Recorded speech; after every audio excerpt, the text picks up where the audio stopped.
is going to be the best ever review we've done. It's going to be really short, because it's Earthworks by Bruford. Yeah. The sound of surprise. Yep, hello and welcome to In the Court of the Wenton King. This is our final Bill Bruford, I'm afraid. Sorry. I am going to waffle a bit now, so I'm going to put the time on the video there, what you need to skip to if you only want to hear about the album. I'm briefly going to talk about what happened after the previous album.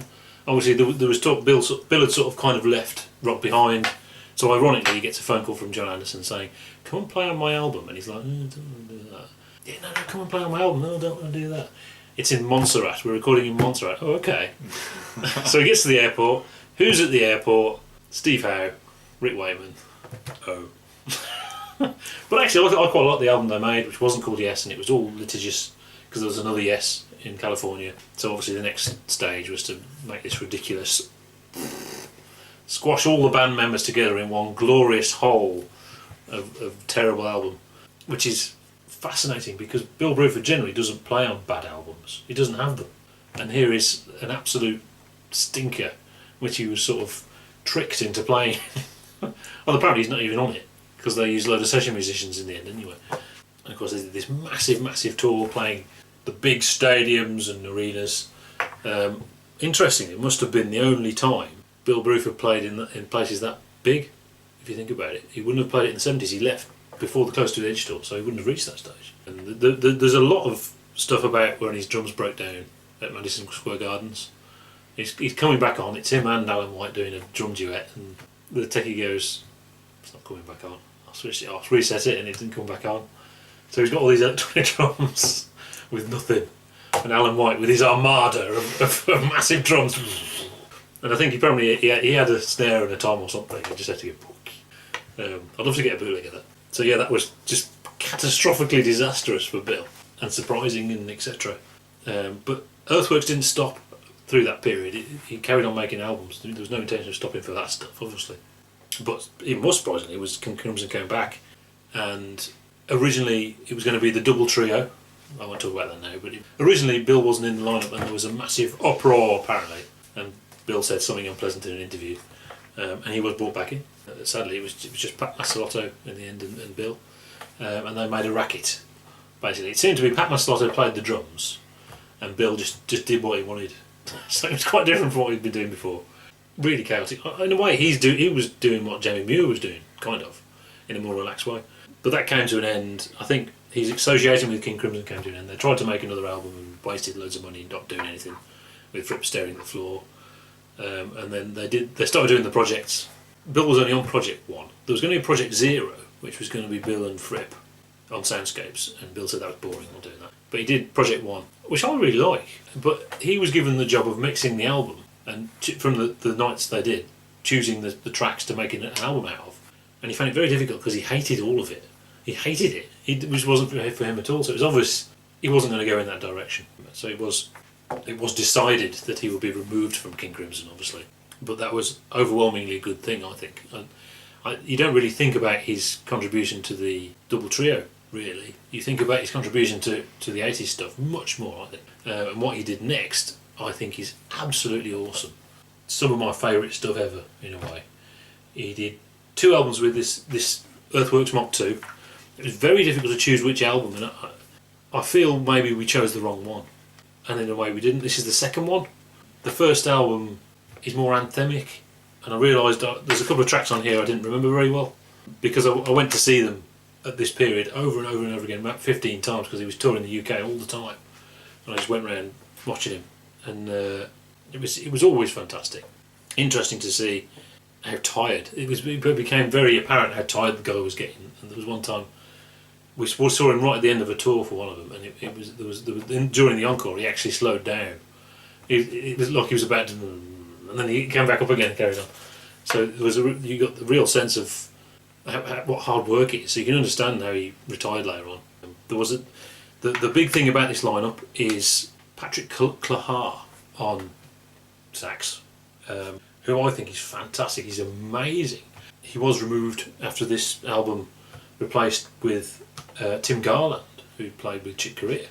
And he's really good too, but they're good in different ways. I think that the criticism you could level at this is that Patrick Clark, is amazing. This guy is amazing. He's a really good sax player. They're all proper trained jazzos, so by rock standards they are ninjas. They're seriously ninjas. And I think you can argue that when Tim Garland joined, the band together swinged more. So I think for a jazz fan, that would have been better because it was much more of a band thing. It's almost like on this that the other two are scared of him when he's playing. But I think the effect of it was fantastic, and that's why I kept going to see him over and over again. It was worth it because it was brilliant. It's interesting how the compositions, some of it sounds like King Crimson. Whether you can hear Bill's contribution, particularly to the 80s stuff, or whether you can hear him imitating that style, we don't know. But in terms of drumming, he sounds different now. He does sound different now. This isn't. He went back to an acoustic kit. This is an acoustic jazz band, completely acoustic. So there's no more electronic drums, but he didn't go back to sounding like he did in the 70s. It might be partially to do with his drum setup, because now he's got loads of big toms all around, all flat, rather than having snares like that, to get a much more traditional jazzy sound. And he does things like have a cymbal on the tom. Great album. Yeah, I really like the cover. It's an interesting artwork. Yeah. The other album's got a better cover actually. It's got apples and keys and stuff. If you do that. So track one. Track one is a Revel without a pause. Yeah, another one of those anthemic Bruford tracks. Could open a show. Not as anthemic as Footloose and Fancy Free, which is kind of the Earthworks Mark II theme music, if you like. Really good. Yeah, lovely piano. Track two, Triplicity.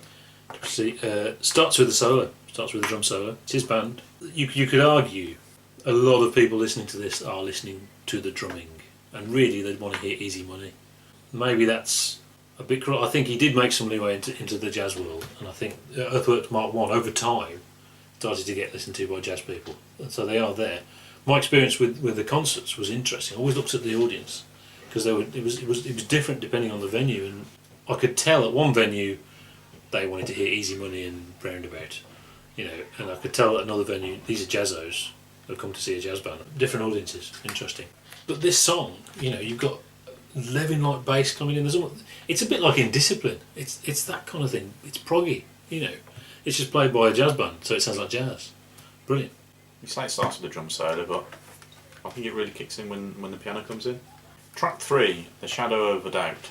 This is the first ballad. They're really good at ballads, and if you want to like jazz ballads, these ones are wonderful. And I'm someone who when it gets to the ballad, this is a ballad. It's all right. I don't hate it, but I want. I don't want. But Earthworks Mark II is really good at them. And bear in mind, this is someone I find flamenco sketches from Kind of Blue, so I really like these ones. It's brilliant. I like the 1-7-8 chord progression, which goes 1-7-8, 1-7-8, 1-7-4, 5, 9. Track 4. Teaching Vera to Dance. Starts with the bass solo. I'll say that again. It starts with the bass solo. It's, I suppose, not a definitive Earthworks track, a very typical Earthworks track. Very typical sort of stop-start stuff. Yeah, good piano again. Track 5, Half-Life. Half-Life, yeah. Conversely, this is one of the best Earthworks tracks. I think this is fantastic. Heavy King Crimson type stuff, really. More complex than King Crimson, obviously, because these are ninjas. They are ninja musicians. It's fantastic. Yeah, I can't believe this track heavily influenced Valve. Yeah, obviously Valve invented a game after it. Yeah. I think Half-Life 1 was before this, though. Oh, was it? Yeah, this is 2001, so that's right. Yeah. Yeah, this track was heavily influenced by Half-Life the game by Valve, which obviously revolutionised the gaming industry. It was a real progressive thing in terms of story development within games, and it sort of like became a theme for the song. Yeah, it's about the game. The piano is very good in this. It is. 6, Come to Dust.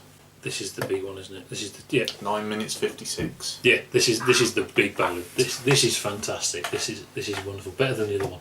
Yeah. 7, Cloud Cuckoo Land. Cloud Cuckoo Land. Another real Earthworks classic. I love this one. It's a bit more subtle than some of the others in that it's not just heavy and just soft, it's somewhere in the middle. And it goes up and down.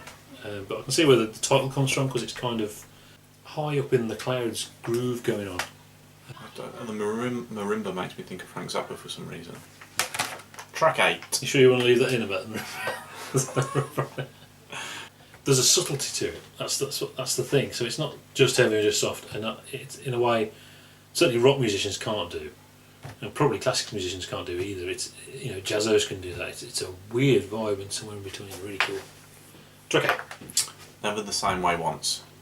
Very typically Earthworks. Very good. Track 9. The Wooden Man Sings and the Stone Woman Dances. Yeah, and this is actually subtitled as a section. So you've got yeah. So it's the first bit is called the prelude, which is one of the best bits of just drum, well, mostly piano solo with a bit of stuff going on, which is brilliant. But the main track, it's listed as two separate things. The Wooden Man Sings and the Stone Woman Dances as two separate parts of the song, but I don't think it is really. I think you've got two melodies. You've got what the sax is doing and what the piano is doing, and sometimes they're played separately, and then they play both together at the end. You have got quite a bit in the middle, so I don't know if maybe that's referring to one of them, but I think it's those two instruments playing off each other. And again, you should hear that track. You should hear it. Make sure you hear it. Yeah. Very good piano. This is a good 5 eggs for me. It's a borderline 6 egg. It's 5 eggs. Yeah, I'm going to go with 4. 4? 4 eggs. Right, that's it. We've finished Bill Bruford, so we're doing something different. We're actually technically absent next week, but we've got a spare video we're going to be giving you, so look forward to that. And we'll see you actually make a new video in 2 weeks for something else. Yeah. So, see you then.